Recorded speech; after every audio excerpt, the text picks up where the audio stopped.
পুঁইশাক চাষ করেই নিজের ভাগ্য বদলেছেন আব্দুর রহমান। নিজের থাকার বাড়িটিও করেছেন এর আয় থেকেই। এমনকি এই আয়ে লেখাপড়া করিয়েছেন 2 ছেলের এবং স্বাবলম্বীও করেছেন তাদের। আমি 25 বছর ধরে এই পুঁইশাকের চাষ করি। আমি এই চাষ করে স্বাবলম্বন হয়ে আমার ছেলেমেয়ে লেখাপড়া শিখেছি। দীর্ঘ 25 বছর ধরে প্রচলিত মাচা পদ্ধতির বাইরে মাটিতেই পুঁইয়ের চাষ করেন আব্দুর রহমান। এই আমার জন্ম পরের থেকেই আমি দেখছি আমার বাবা এই পুঁইশাকের চাষ করে, এবং আমার 2টো ভাই, একটা বাংলাদেশ সেনাবাহিনীর সদস্য, এবং আমি বিএসসি শেষ করেছি ঢাকা বিডাক ইউনিভার্সিটি থেকে। আমার পড়াশোনা করেছে আমার বাবা। মাত্র 20,000 টাকা খরচ করে ঘরে লাখ টাকা তোলা সম্ভব বলে জানান পুঁই চাষী আব্দুর রহমান। যদি কেউ করে 20,000 টাকা খরচ করলে আল্লাহ তার 1 লাখ টাকা বিক্রি করার মতো সুযোগ আল্লাহ করে দিতে পারে।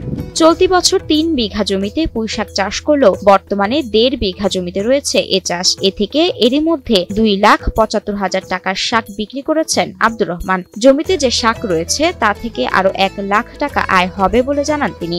আমার 2,75,000 বিক্রি, এখন 1.5 বিঘের ভিতরে এখন ইচ্ছা করছে আলাদা 1 লাখ টাকা দেয়। প্রচলিত পদ্ধতিতে মাচায় পুঁইশাক চাষ করলে বিঘা প্রতি খরচ হয় 50 থেকে 60,000 টাকা, কিন্তু চুয়াডাঙ্গা সদর উপজেলার বোয়ালিয়া গ্রামের আব্দুর রহমান মাত্র 15 থেকে 20,000 টাকায় শেষ করেন এ চাষ।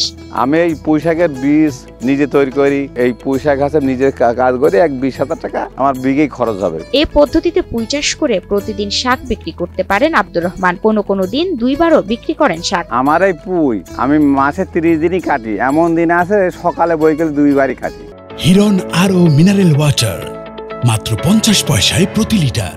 আব্দুর রহমান দারিদ্রতার মধ্যে বেড়ে উঠলেও বর্তমানে সচ্ছল তিনি। আব্দুর রহমানের মতো কৃষকরা পরিশ্রম করে নিজের ভাগ্য বদলের পাশাপাশি দেশের অর্থনীতিতেও অবদান রাখছে বলে জানান কৃষি কর্মকর্তা মোহাম্মদ মোস্তাফিজুর রহমান। উনি প্রচুর ফলন পায়, এই হেক্টর প্রতি প্রায় 60-65 টনের মতো উনি ফলন পায়। আর যেহেতু প্রতিদিন কাটে ডগা হয়, তো এখানে যারা ভোক্তা তারা শুধু ডগাটাই পছন্দ করে, আর এখানে ডগা ছাড়া কিছুই নাই। তো এটা পুষ্টিকর সবজি।